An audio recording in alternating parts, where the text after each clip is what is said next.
Welcome back to another deck kind of explanation, I suppose. In this one, I'm actually going to be going over two separate decks here. We're going to start out with Terapagos Dusknoir, which is this one that I've got here, and we're going to afterwards talk about Klawf, which is kind of an offshoot of Terapagos that has become much more popular. Is also likely better, but there is so much going on in this deck that I feel like it's kind of worthwhile to talk about Terapagos Dusknoir just to kind of get some groundwork. There's some similarities. There's a lot of difference as well, but there's enough similarities that I feel like learning some of Terapagos Dusknoir can give us an idea of what's going on in Klawf. Although they do end up playing very differently. I think the Klawf is a much more aggressive deck, and Terapagos Dusknoir ultimately to me feels more like playing something like Charizard, where you're doing a lot of setup and then eventually you kind of let the dominoes start to fall, especially because you're running Dusknoirs, which is something that Charizard now likes to run as well. So all that being said, let's look at this deck rather. We're going to look at Terapagos Dusknoir first. So let me just undo the search here.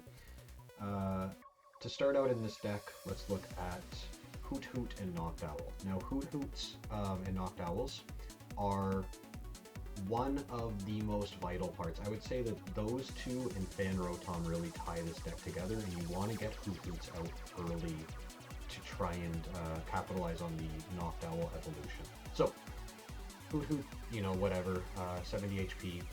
Notably does dodge some bench sniping attacks, and yeah, it's not really anything special. However, Noctowl, when you evolve your Hoot Hoots, you get to use this Jewel Seeker attack, or not attack, ability. Once during your turn, when you play this Pokemon from your hand to evolve one of your Pokemon, if you have any Terra Pokemon in play, you may search your deck for up to 2 trainer cards, reveal them and put them in your hand, then shuffle your deck. This is a insanely useful ability. It's so good. Notice how it just says trainers there. It's not supporters, it's not items, it's just trainers. It's so versatile. You can use that to find, a Feather Ball to grab your Pidgeot EX. You can use it to grab a Professor Turbo Scenario, a Thornton, and it's 2 of them. So like in a lot of situations, you'll be grabbing your Area 0 Under Depths to like expand your bench, and then maybe a Buddy Buddy or any number of things. You might even grab like an area, or I guess a lot of the time if you're trying to grab Area 0, you might grab Colress's Tenacity, which allows you to grab a Stadium and an Energy card. So that allows you to get your Area 0 and one of your double Turbo Energies to allow your Pokemon to attack. And then your second trainer that you actually grab off of Noctowl could even be something like a Prime Catcher to bring something up. It could be a switch, if nothing else. Like I don't even know if you run switches in this deck. You might not. You've got a lot of options, is the basic point, right? Very, very useful ability on Noctowl. Now, once you've actually used that, Noctowl is a bit of a liability on your bench. If your bench ever gets shrunken, if someone replaces your Area 0 Under Depths, it's generally worthwhile to get your Noctowls out, especially if you've got like a Night Stretcher in the discard and you've got a Hoot Hoot still on your bench. You can actually use that to your advantage. You discard the Noctowl Hoot Hoot, and then use a Night Stretcher to grab back the Noctowl and then play it to get the effect again, right? Very, very useful. Generally, in terms of setting up your bench, on turn 1 you would like to get a Fan Rotom into play if you can, because on your first turn with Fan Rotom you're allowed to search for up to 3 normal type Pokemon with 100 HP or less, reveal them and put them in your hand and shuffle your deck. You're only allowed to use that once per game, and it has to be on your first turn if you're going to use it at all. Basically because it has to be on your first turn, you can only use it once per game. But it's extremely useful. You can use that if you've got Hoot Hoots already. You could grab like 1 Noctowl, you can grab Bouffalants, you can grab some Hoot Hoots, you can grab your Pidgey. A lot of this deck is centered around the ability that you can use Fan Call to grab stuff, right? So if you can get your Fan Rotom into play early, you can use that. It's great. it will generally set you up. Unfortunately, a lot of the time, if you just grab Knocked Owls, your opponent will probably Iono you. So in that case, it's also a lot of the time good to grab, potentially, if you have the board space and if you have other things set up already, both of your Bouffalants. Now, Bouffalant is, it's got this ability. It's a 100 HP basic Pokemon, normal type, but it's got this ability, Curly Wall, which is if you have one other Bouffalant in play, or at least one other, your basic normal type Pokemon takes 60 less damage from attacks from your opponent's Pokemon after applying weakness and resistance, blah, blah, blah. This literally saved me a game against Regidrago recently. Someone tried to snipe my bench using Kyurem, and they weren't able to get any... They were able to get kills. I think they were able to take out like a Knocked Owl and, you know, whatever else, but they were unable to get 3 kills because I had my Bouffalants kind of guarding my bench from that. But even aside from that, it's very useful just to guard even your main, because realistically, okay, so here's the other thing with this deck. Your main attacker is Terapagos EX. You'll see that it's got 230 HP, which is kind of low for something that's going to be in the active spot, so you need stuff to kind of, you know, keep it alive. So that being said, you put Bouffalants into play, and suddenly it's as if it had 290. Very, very helpful to keep it in play. A lot of the time with this deck as well, you're going to be hopefully just trading. You're going to be trying to snipe stuff on their bench, you know, using counter captures and bosses and whatever else to pull stuff up that you can actually get kills on using Terapagos. And the last piece of the puzzle here is your Duskulls, Dusklawfs, and Dusknoirs to make favorable trades. Now you're playing much more, I don't know if aggressive is the right word, but a lot of the time with this deck, you're going to end up, you know, evolving a Duskull into a Dusknoir to do 130 damage and then finish off whatever you're attacking with your Terapagos, which will then do 220 at max. If your bench is full and you have Area 0 under depths in play, you're going to be doing 220, I believe. So with everything, you know, with a Dusknoir Cursed Blast, you could then increase that all the way up to kill literally anything in the game, right? It's going to be doing 350 damage total, right? So nice, easy way to make harder trades if you need to. But overall, you're generally just trying to make favorable trades. So you might do that to take out their main attacker, basically, is pop the... Now, otherwise, another thing, and this, you know, you can do this often, or I've done this often, let me say. If you can set up both Duskulls on your bench and just leave them there, they're active threats that your opponent's going to want to deal with, but not necessarily can. In the later game, if they haven't dealt with them, you can Rare Candy into Dusknoir, pop it to do 130 damage to one of their Pokemon on the bench, take it out, you know, 1 for 1.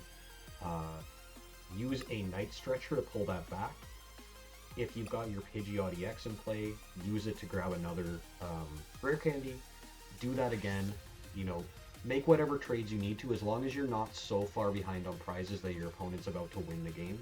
You can make these Duskull into Dusknoir trades with lower HP stuff on their bench to put yourself in a position where you can then take 2 prizes to win. It happens more often than you'd think. This deck is very, you know, you're doing a lot of stuff, right? You know, you're trying to snipe their bench with Dusklawfs and Dusknoir, and you're trying to defend your own stuff with Bouffalants. You're trying to get, you know, Knocked Owls into play to get anything that you want from your deck. You want to set up your Pidgeots so you can keep on searching for stuff.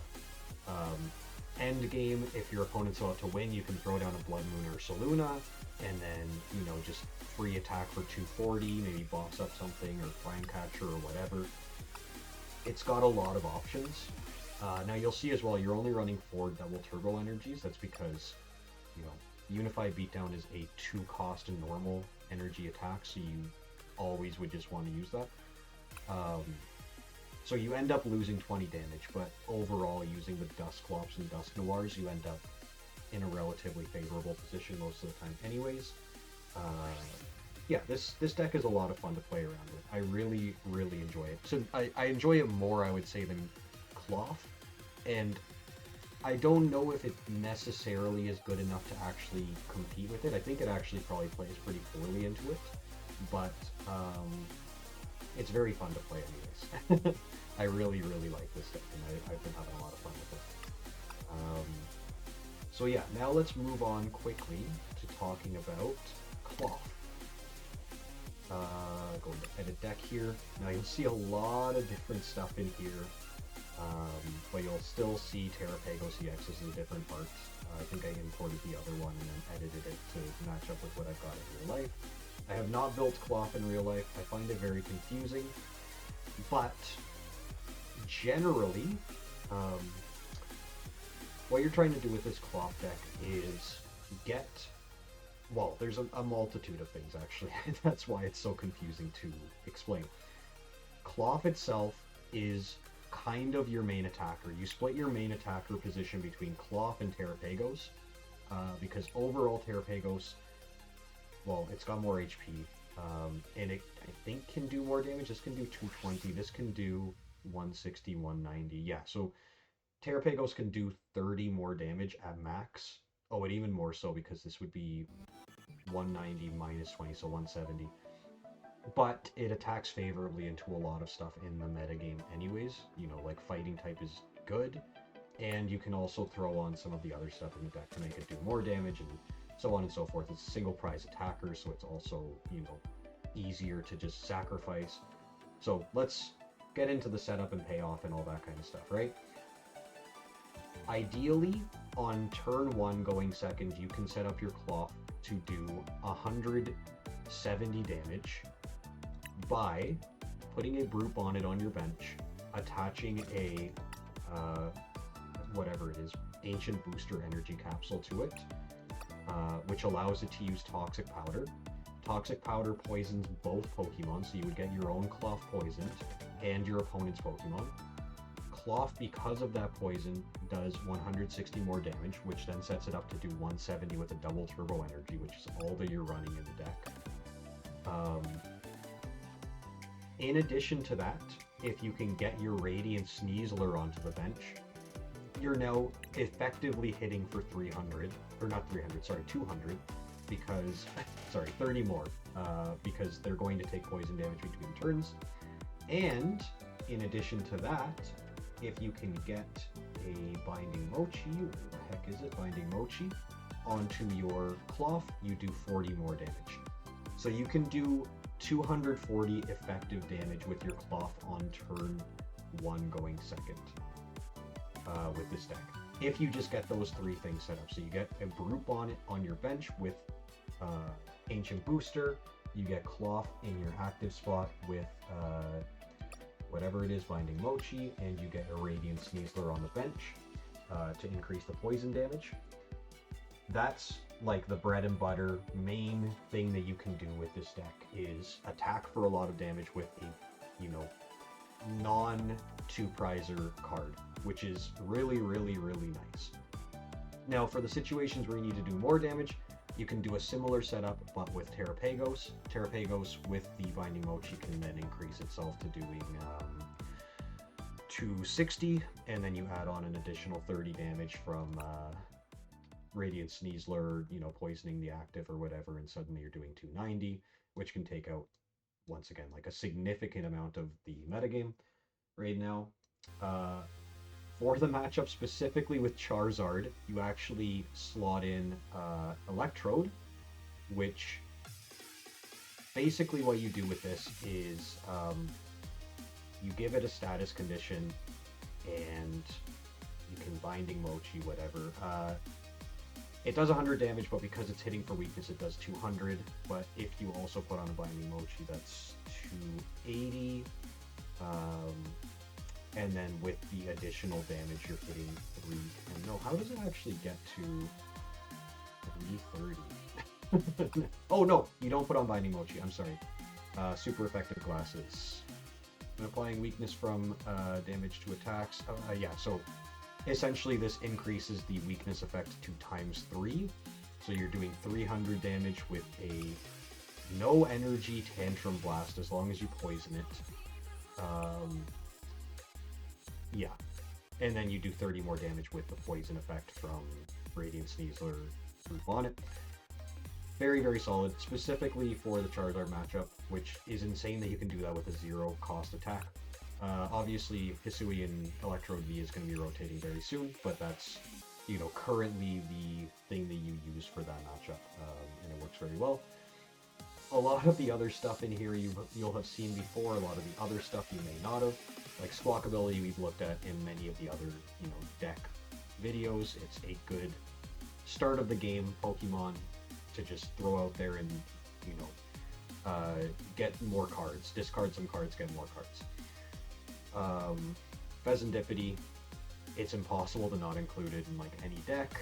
Radiant Sneasler we talked about, but let me actually just point out its Poison Peak ability makes it so that during damage checkup or whatever Pokemon checkup, you put 2 more damage counters on your opponent's poisoned Pokemon.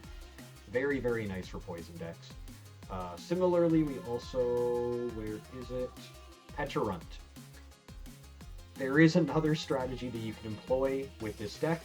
If you were to get a Brute Bonnet on your bench with Ancient Booster Energy and Radiant Sneasler, and then you also got Pecharunt, just regular Pecharunt, not the EX version, in your active spot, you put 5 plus 2 plus 1. So you're putting 80 damage onto your opponent's Pokemon just from poison every turn that it's poisoned, and this stays in the active spot.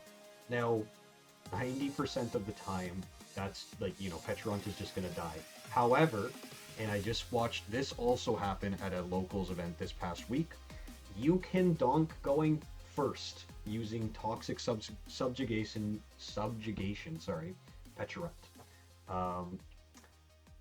Yeah, you can Toxic Powder to poison both Pokemon, have Radiant Sneasler on your bench. This is an ability, it's not an attack. And none of these things are attack. So you can put 8 damage counters onto your opponent's Pokemon when they haven't been able to do anything, and if they got unlucky and put something that's low HP, if they're playing Charizard or something, and they just have like a juicy Charmander sitting on the active spot, you can just do this combo and win. And it's really, really sad, really mean, but you can do that. Now obviously that doesn't work in a lot of situations, but it's worth noting that that's a combo that you can pull off. What else is in this deck? Genesect. Okay, let me just point out one other thing here. Because of Terapagos and because of Unified Beatdown, this deck relies on filling up its bench, especially because, you know, your opponent's going to take out your Area 0 on your depths. They're probably going to take it out multiple times. So having just a lot of random stuff is not as much of a bad thing for this deck as it is for a lot of other ones, right?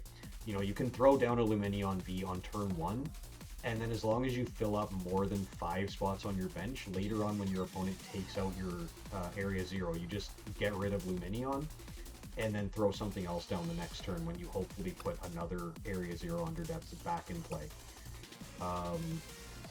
Oranguru V is very interesting.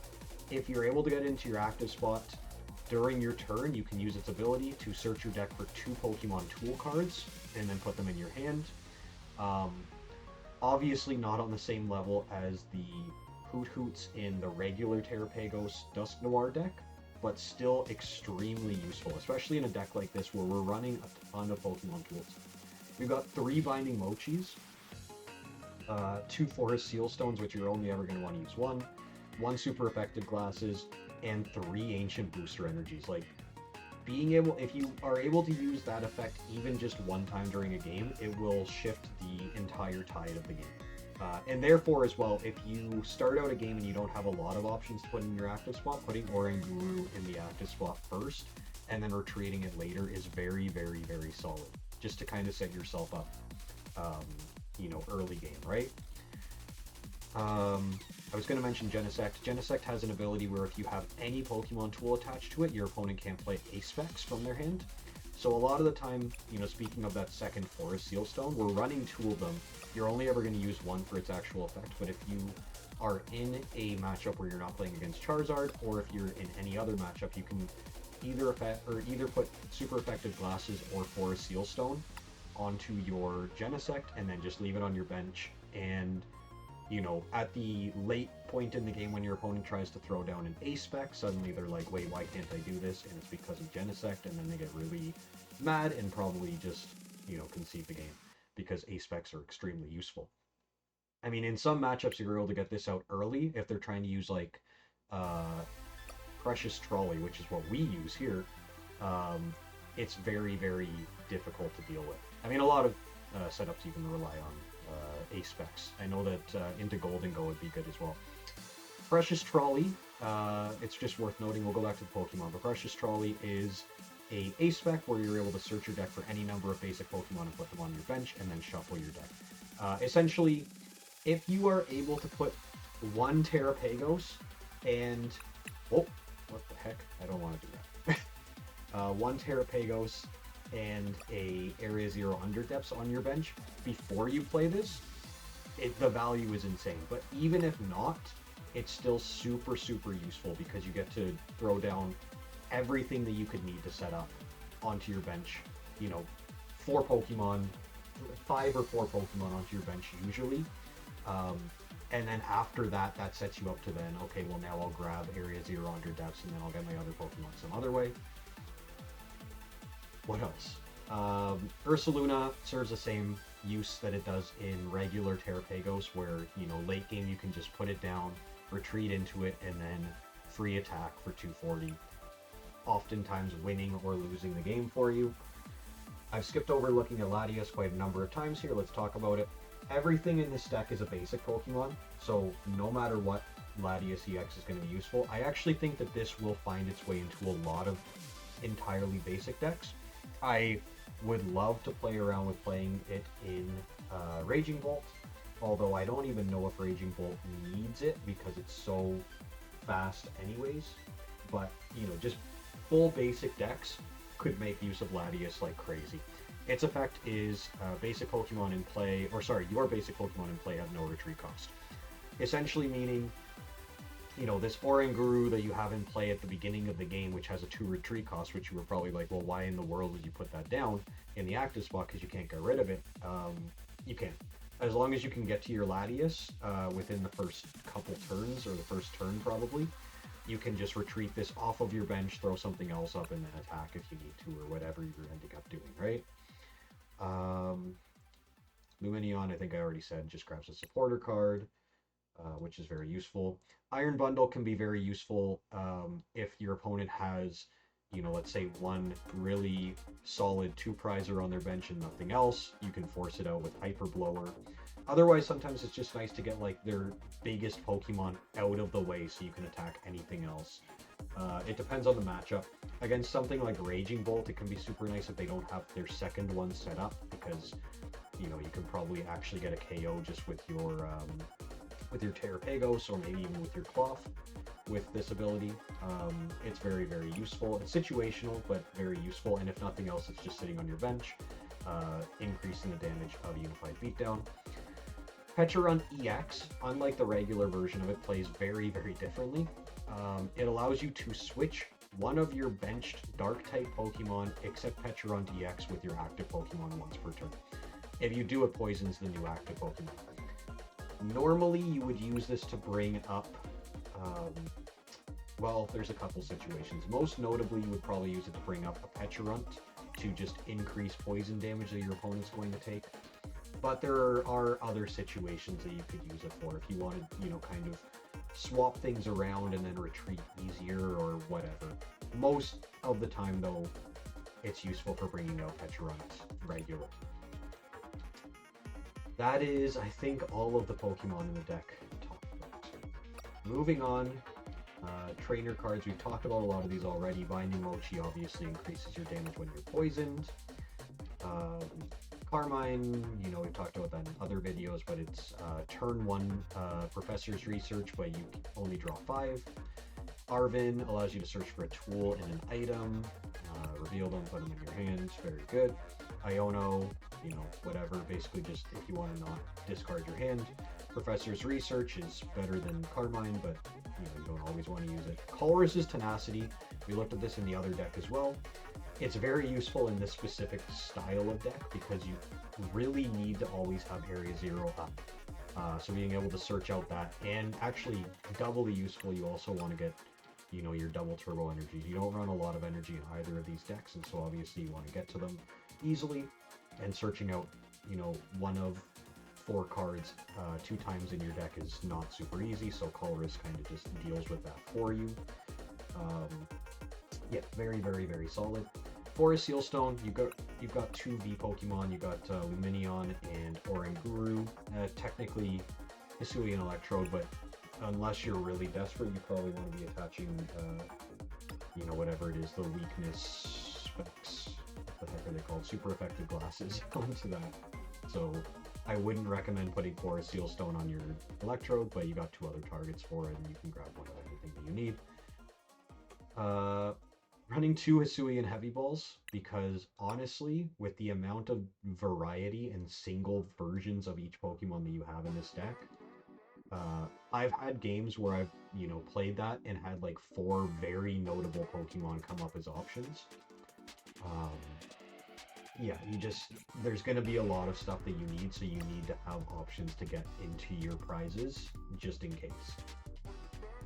Yeah, this deck is actually going to be hurt a decent amount by the rotation. There's a lot of stuff that's going that, you know, isn't the most useful, but it'll definitely miss it. Energy Lotto, I don't know that we've actually talked about this in any other videos, but this one allows you to look at the top 7 cards of your deck and reveal an energy card. Now, obviously, Earthen Vessel is better than this almost all of the time, but in decks that you run double turbo energy, you can't search that out with Earthen Vessel, and so Energy Lotto is kind of the best option that you have to get to your DTEs, aside from using Colress, but obviously Colress is your supporter for the turn, so you can't always use it.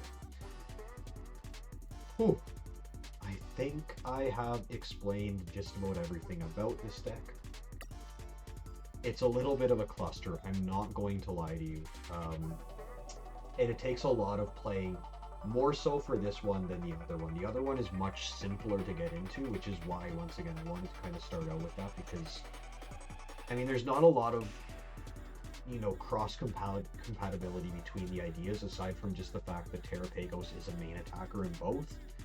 But this one is just, it's got so much going on that, you know, starting from nothing just felt like, how do I even begin this, right? So, all that being said, I'm going to do a test game with Klawf, the Klawf Terapagos deck, and we will just see what we get here. Similarly, this deck has a ton of variance with, you know, its starts.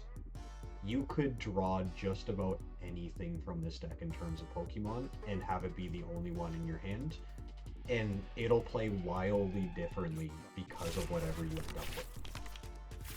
Or, in an 18 Pokemon deck, you could also draw no basic Pokemon, which is insane. Well, we're going to just continue on here. Okay, so we got Pecharunt EX, we got Terapagos EX, or sorry, we got Pecharunt Regular and Pecharunt EX, and we've got Klawf. And we don't have any ways to really draw up. So what do we do here? I actually like the idea of putting maybe Klawf in the active spot, because it's a 1 prizer in case we get unlucky here. 1 Terapagos on the bench, just because that allows us to increase bench size if we end up getting our Area 0 Underdepths. Pecharunt and Pecharunt EX. Now I'm going to be honest with you, I don't know if this would be like the right play most of the time. It's very difficult to say what the right play is with this deck, with an opening, you know, just about any of the time. So my initial thought there was we could use Pecharunt EX's ability. Now I could have just waited and used, you know, put these 2 down afterwards, but use Pecharunt EX's ability to bring up Pecharunt and then do 60 damage of poison. Although, no, I couldn't even do that because I can't, it doesn't poison my opponent's Pokemon. That would only be if I had, whatever it is. So all that's being said, you know, I can't really do that much here. I can throw down Latias and a second Terapagos. retreat into Terapagos, either of them, and do a pretty decent amount of damage with Unified Beatdown. It's going to do 130, which is not enough to take out Shen Pao, but it will do enough damage that we can take it out next turn. Oh, I can't use it going second, right? Very, very, very notable, actually. Remember this, because it's super easy to forget. If you go second, you can't use Unified Beatdown during your first turn. So all that setup was for not. Hopefully Shen Pao can't donk me. Not donk me, but take out my Terapagos this coming turn. I don't believe it will. I think it might do... Let's see. This is from your Pokemon, yeah. So it's not going to get a ton of water energy set up. The maximum it should do is 120 here. But we shall see.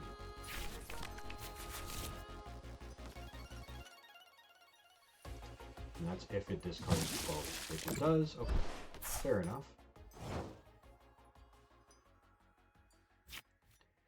So we got an Area 0 Underdepths, which is nice. However, we're also kind of, you know, having this in the active spot. I guess currently he can't just attack back with his Frigibax, or no, Frigibax, sorry, with his Shen Pao and get the KO. But if he evolves his Frigibax into Baxcalibur and then gets a bunch of energy onto his Shen Pao, he can. But there's really nothing that I can do here. I guess, actually, it would probably be a good idea to boss up with Frigibax. Because unless he's running Thornton, which I don't know that it would be running Thornton, at least now this prevents him from getting a KO this turn. Probably. Not 100%, but probably. Ultra Ball is pretty good. Is it? Yeah. Ultra Ball. Oh, I can't even use that though. I won't even be able to use that for a couple turns. Yeah, I've gotten my draw engine just isn't there this round, this game. And that's kind of just the way it goes sometimes with this type of deck. So he isn't able to attack. Interesting, yeah, that makes sense. He has completely closed off his bench though. So he's not able to put the Frigibax down. He can grab more water energy, yeah, but he can't put it onto his Pokemon. This turn. Although this next turn he's going to be able to attack with that Shen Pao.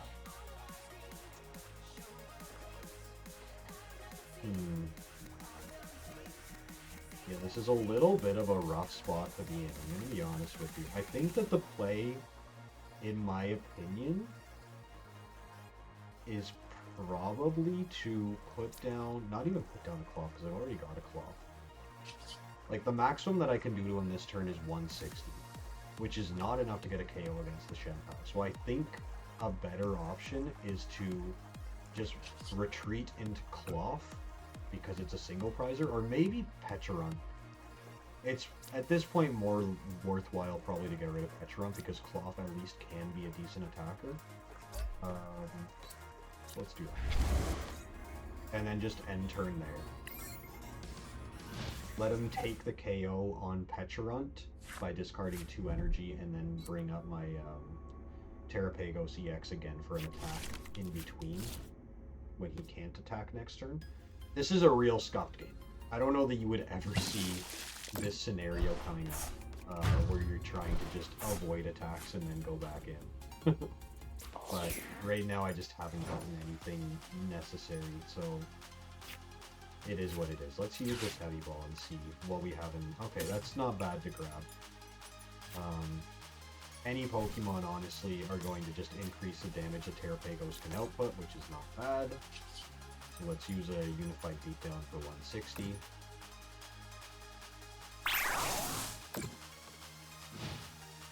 Once again, this is not going to be like the best representation of how this deck plays. I'm sorry for that. Honestly, in a normal game with this start, I very likely would have just lost. I guess we'll see if I end up losing now. But, hey, you never know. Okay, so getting Precious Trolley at this point is kind of not my favorite.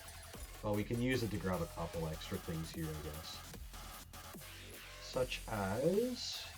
Squawk would have been nice way earlier. We could grab Oranguru. It's not the worst thing to have.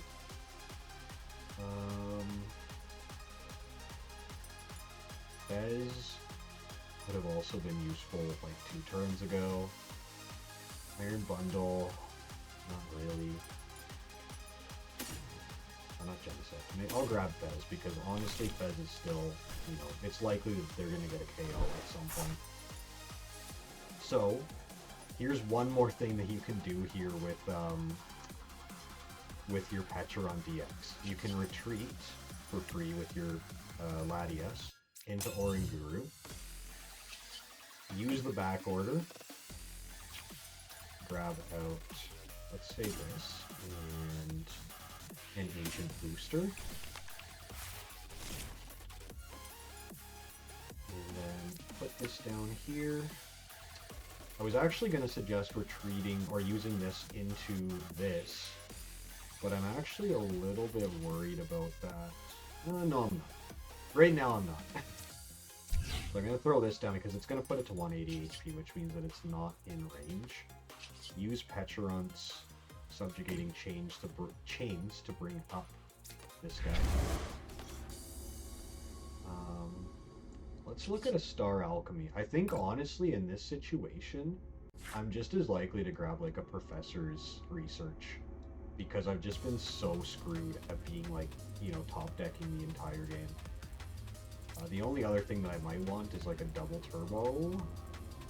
I could switch card as well just to put something back in and attack, but I think Professor's Research just to fill up our hand here. That's my personal take. Once again, you could disagree with me in the comments if you'd like. We got a Binding Mochi, we got some more Ancient Boosters, which is nice, and we got a switch card out of it anyways. So we could now... Can we grab anything off of Night Stretcher? We could grab Pecharon, although we can't play it. And we also don't have Radiant Sneasler in play. I think that we switch card... Oh, we also don't have the ability to attack with anything aside from Terapagos. But we could do that. Let's just switch card into Terapagos. Not use this effect. And swing. So that's the max damage that you'd be outputting aside from if you poison your Terapagos and then throw a Binding Mochi on it as well. Okay, that's very nice. Very good to get those. I mean, the Area 0 is kind of like not the biggest deal at this point because it doesn't seem like he's going to throw down any stadium, I guess. I don't know. That's extremely weird. I don't know why it did that. Okay, we grab a bosses off of that. That's very nice. Yeah, I mean, at this point in the game, we can boss up another Shenpao and then just take a KO again with this Terapagos. And I think that might just be the play. I don't know that we need to do much more. We could throw another DTE down, although I'm not positive. Klawf can do 170 with DTE on it, plus another 40 for 210. And then the poison would take it out even without a Radiant Sneasler. So we could actually put a DTE on Klawf and then a Binding Mochi as well and just have it ready to go. Just in case we get another DTE out of the deck that we could use later on. So with that being done, let's boss up a Shenpao.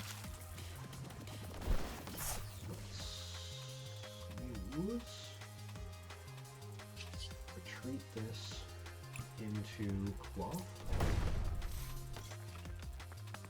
Use Toxic Powder to poison both, increasing the damage that Klawf does. Swing for 210, and it gets a knockout between turns.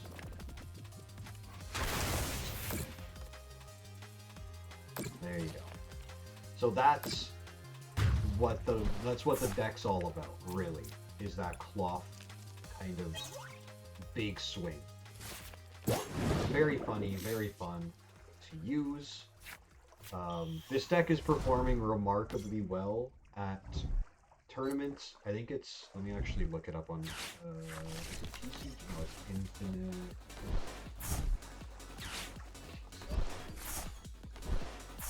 Limitless TCG. Yeah, Klawf is in the number 3 spot right now. So we've actually already talked about Regidrago. We've talked about Raging Bolt. I believe I did a video on Raging Bolt. We've actually talked about some stuff that's not in the top 6 anymore. Potentially hasn't been for a while. Actually, Gardevoir is back in top 6. I don't know that it was the last time that I checked here. That's kind of interesting. So I'm going to, even though my Klawf is poison, I'm going to use Toxic Powdered Poison his Shenpao, and then we'll take it. So yeah, we talked about a few of the things in the top 6 on Limitless TCG recently in my videos. I will likely do a video on Charizard EX next. I've kind of been putting it off just because it's such a prevalent deck already, and it's relatively easy to pick up, but I do see people playing it incorrectly a lot of the time, so I'd like to do a video on it. So let's unstar these, and where is my Charizard? Look forward to, if this is actually a good deck, look forward to this one next. Looking through here. For the most part, I might want to mess with it a little bit. I don't know that everything here is run. Actually, for sure, I want to update this a little bit. I don't think people run DPs anymore in Charizard, but look forward to that. If you have any questions or anything about the stuff that I said during this video, please leave comments. In addition to the fact that I would love it for people to correct me, or I would love it if people would correct me on the stuff that I said if I was wrong. I would also love to just learn more about this deck, because, not this one, I mean this one as well, but this one, the Klawf one, is really very, very interesting. And there's just so much going on that I feel like I could learn a ton more, even though I've just done a video explaining a lot of the stuff. So yeah, and if you liked it, feel free to leave a like, and I'll catch you guys next time. Thank you.